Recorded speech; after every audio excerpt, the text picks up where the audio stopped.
patriotic. Being in the gym means something. That's more. right. Ammunition has all the equipment you need to protect your family from the evils of a liberal society. My life is so Fixed, crazy. mounted, You and guys know my life is shoulder-held loud and submachine guns, crazy. mortars, It's all shit surface to going on. wear and all manner of heat-seeking missiles. And just in to celebrate the Gulf War, pink and blue tracer bullets where you can protect your family in the dark. Start the week off right on Make My Day Monday. Put 2 for 1 on Main Street and kill landmine. Got Gulf War syndrome? Get $10 off on machine gun rental. Hey, if you love your family, prove it with a gun. Ammunition, protecting your rights. Wrestle. Your father wrestled. You got an opportunity to induct both of them into the WWE Hall of Fame. Yeah. Which you'll be in one day whenever you decide to officially say it's time for me to go in. Your daughter now fighting, wrestling under the name Ava Rain as well.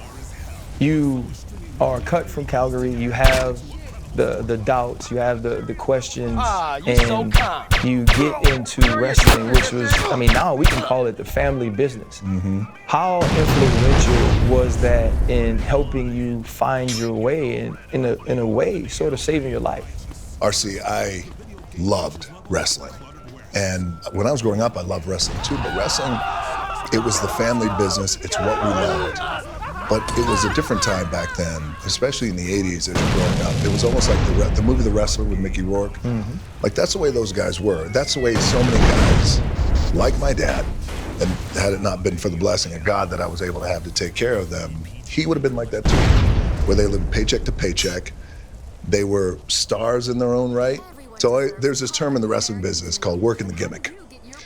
And what that means is growing up, and wrestling wasn't as global as it is today. The guys make millions of dollars, the guys and girls, and it's great. It's a great business to be in. It's hard, but it's great. Back then, wrestling was, the guys all had to have a Cadillac or a Lincoln. You had to have the gold, the diamonds, and then afterwards, after the match, you'd go back home to either the trailer park or the apartment. So we were always working the gimmick. So as I was growing up, I loved wrestling, but I wanted to make money. And I wanted to make a lot of money to take care of my family. Like, I didn't want, we never lived in the house. So my goal was I wanted to buy my parents their first house. How can I do it? I started playing football. That's my ticket. So wrestling was always there in my heart, but I never looked at it like, oh, I could take care of my family. And also too, my dad would say, you don't want to get in this business. Look at me, I don't have anything. Yeah. So once I got cut from football, got sent back home to Tampa, moved back in with my parents, had $7 in my pocket. There was something in my gut, and then there was a little voice that we always got to listen to. And if we're lucky enough, if we're smart enough to listen to it, it could usually lead you down the right path to something good. So my gut was saying, business is calling, wrestling is calling. I shared with my dad and my mom, hey, this is what I want to do. So here's what happened. I get a call from Wally Vrahno, who at that time was the head coach of the Calgary Stampeders, who has since gone on to become commissioner of the CFL and GM. He's an OG up there. He called to say, hey, even though we cut you, DJ would like to bring you back next season. And I think they had just won the Grey Cup, so they were on top. And I said, I really appreciate it. Now, my dad doesn't know who I'm talking to, but it's one of those old phones on the wall. And I was like, yeah, thank you, coach, I appreciate it. I said, I gotta be honest with you, I'm gonna close this chapter in my life. I can't thank you enough for everything. You've been a wonderful mentor. I wish you the best of luck. Hang up the phone. My dad was like on his little rocker, looking at me. He said, who was that? I said, well, that was Wally Vrahno, the coach from CFL. He goes, what'd he say? Told him. He goes, and you said? I said, I'm not doing it. He goes, he just offered you a chance, a job to make money at something that you love and you're not gonna do it? I said, I'm not gonna do it. He goes, well, what are you gonna do? By this time, my mom's walking in. She starts to feel the tension, right? She walks in, and I was an only child, so it's just the three of us in this house, in this little apartment in Tampa. She walks in. My dad said, what are you gonna do? I said, this is it. I said, I'm gonna get in the business. He said, what business? I said, the family business. The wrestling business. We got into the biggest fight. He hated the idea. And ultimately, he came back around and said, you don't have anything, dog. What do you think you have to offer the business? I mean, it got heated and we fought. Eventually, we got out of that argument. I convinced him, I said, listen, I need you to train me. And if it's not you, I'm gonna go to somebody else, but I would love for you to train me. So we got into this huge fight, tears, all that stuff. They finally trained me. And the very first day of training, it's called a lockup. Lockup, I was in love. That was it. So in a way, wrestling did save my life. And in a way, thank you, God and universe. If you look back now, in a way, it helped shape, inform, and save my grandfather's life. Coming out of Samoa, my dad's life, being kicked out at 13. And then my life, having $7 in my pocket, we didn't have anything at that time. And now, years later, I have the privilege and honor of watching my daughter, Simone, and I had her when I was young, in my 20s. And you know, as dudes, we're still trying to find ourselves in our 20s, in our 30s. If we're lucky, we reach our 4th level and we find ourselves a little bit, we get a little bit more wiser. So when I had Simone, I was flying by the seat of my pants. I was wrestling full time. I started transitioning into movies full time. I had so much shit going on. So I like to say me and Simone grew up together. So we had a relationship where I was always gone, but we tried to keep it together. Now, years later, as she becomes a pro wrestler, it's actually brought us closer together. So in a way, it's helped save that relationship too. So in many ways, pro wrestling has been my family's segment. And speaking of your father, he's black Nova Scotian, correct? And you identify as black. I used to talk about it all the time. And I used to, Junior Seau, God rest his soul, was a teammate of mine. Yeah, down in Miami. Yeah, down in Miami. And we used to mess around. It's probably not appropriate, but Junior was never appropriate. So I would always be like, bro, buddy. Are you on? Yeah, buddy. I'd be like, are you on our side? You a black dude or what are you? And it was actually very smart. His response, he'd say, that's what y'all do on the mainland. He's like, we're coconuts. Over there, we're all coconuts. Y'all want to put titles on people here. Yeah. I'm a coconut. In his way, I got what he was saying. All the same. But if I didn't know, I wouldn't think you were black. Just looking at you, you're Polynesian, I would say. Yeah. Did you ever get discriminated against with just growing up? Or is there any discrimination there? Because you are a black man, but I'm gonna say you could wiggle out of it if you want to. You got some wiggle room. I love you, dude. Who would you guys have on the show when it was like, it might have been a running back or somebody just had just enormous legs, quads. Was it Saquon? Yes. Don't need it now. You got some leg on you, like kept going up, man. That shit was so funny. You also told Mike Tyson you could see his little man. That was the most Where, in the uncomfortable moment? Mike had on little shorts with no drawers. And the man got something. I can see it. I'm like, Mike, put that shit away. Nobody wants to deal with that shit right now. What'd he say? Kicked his leg out. All of them. All right. Yes. So discrimination. Yes. Growing up. So I did a lot of my growing up was in the South. Texas and Georgia and Tennessee and North Carolina and down in Florida. At that time, and I was a 70s baby. I was born in the 70s and then, got a lot of my growing up in the 80s.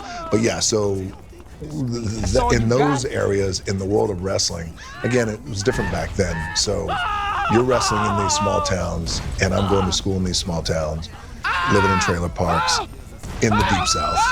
And kids are looking at me like, what are you? Are you Mexican? Black? Something? You look different. You got an afro. They see my parents. So yeah, that happened. Yeah, for sure. Troy Polamalu is one of my best friends. Yeah. And I know you probably were on it. The Playboy All-American team. Yeah. Right, and how they would go take pictures. Well, Brady James went to LSU. He ended up being a Dallas Cowboy. And Troy used to always tell me the story. He's like, man, the first person I met from LSU was Brady James. And then he asked me, what is you? Right? Because when you do grow up in Louisiana or you grow up down south, there aren't a lot of Polynesians. Like they're just see white and black. You see white and you see black. And so I know a lot of times it wasn't so much even the discrimination, but actually the curiosity that leads to some unawareness of who people are and what people are. And I could just imagine you yourself, like you said, people could see your parents, right? You're in the down south, in the trailer park, you got an afro, you know, and just trying to understand how to even deal, how to get into those conversations. And so it's about finding out who you are and how other people relate to you as well. When I got down to Miami, and probably to your point, is a lot of our players, they all either came out of Texas, they came out of the South, and there was a great curiosity then too, like, hey, what are you? And they didn't, like, are you black or white? I said, well, I'm half black and half Samoan. And a few times it was, well, are you black or are you white? No, I hear you, what you're saying. I'm gonna be clear, I am this and I am that. No, you either gotta be, you know, so it was really interesting considering where everybody came from, would always inform how they interpreted, you know, like how I looked, so it was interesting. I was curious when you were talking about the family business, wrestling. You talked about getting in there and you wanted to go and make some money. Your first paycheck versus Simone first paycheck. who made the most money? I would say her. My first paycheck, well, in wrestling, my first paycheck was $40. And that's what our guarantee. Wait. $40? Yeah, sucker. To do what? Yeah, to wrestle. So this was before WWE. So as you're starting out, I of course wasn't ready for WWE. And so I made my bones down in Tennessee. There's a wrestling company down there, it was called the USWA, famous. Everybody came through there. Jerry the King Lawler, everybody who became somebody went through there, and that's where you made your bones and you cut your teeth. What you saying? Guarantee every night was $40. Wherever, didn't matter where you're at on the card. That was your guarantee. And how did you make additional money? Oh, additional money, we'd the word gimmick again. You made additional money by, when there was the intermission, we'd go to what's called the gimmick table. And so we'd have our Polaroid, so if we were wrestling on the card, and say we already wrestled for the night, $40, that's guaranteed. We could stay to intermission. The four of us as wrestlers would go out to the gimmick table. We'd have our Polaroids, and anyone who wanted to take a Polaroid with you, you'd sign it, $5. Take it, $5. Sign it, $10. So that's how we made our additional money. So on a good night, $8. Well, you are way beyond making $40 a night to be anywhere. You probably don't get to sleep in your bed for that amount of money. But you know, now in your acting career, we've seen you do everything. Right, we've seen you be serious, we've seen you be a father, we've seen you obviously in action movies, but that was a lot like your wrestling career as well, right? You started as, I think it was Rocky Maivia, and then, you know, Stone Cold Steve Austin is big time then, and then you turn to The Rock, and at some point you're like the face, and then you're like the heel, and you're in Nation of Domination, and you got like Mankind, it's Big Show, John, like you go through all of these different phases of being who you are that makes you into this superstar. And then you get an opportunity to host Saturday Night Live, which kind of seemed like, oh my goodness, this dude can do all of these other things. When you look at how your career started, all of the things that you had to go through and learn to get here, could you ever have imagined being where you are today? No, never. My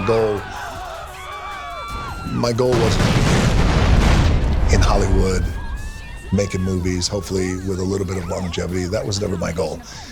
And completely honest with you guys, complete transparency, my goal was just to not be broke. And I used to tell myself this all the time, excuse me for cussing, but in the spirit of just being completely open, I used to tell myself specifically, I cannot be fucking broke. Like that to me was, and I think because I was struggled a lot growing up, and I saw how hard my dad was working his ass off. We traveled all around. We were able to pay rent, live a pretty good life. But I saw what the end of the road was. And that was being evicted and not having any money, and him and my mom like scrapping in Tampa. He opened up a cleaning company, and they were just like cleaning houses, cleaning anything they could. And so for me, it was, I cannot be broke. I don't want that for them, and I don't want that for my family. So, and I think also not being drafted, not being picked up, never getting that call from the league, put a chip on my shoulder. Player 54. Like, that's what it is. You guys know a lot of 54s, right? So I was that dude. So that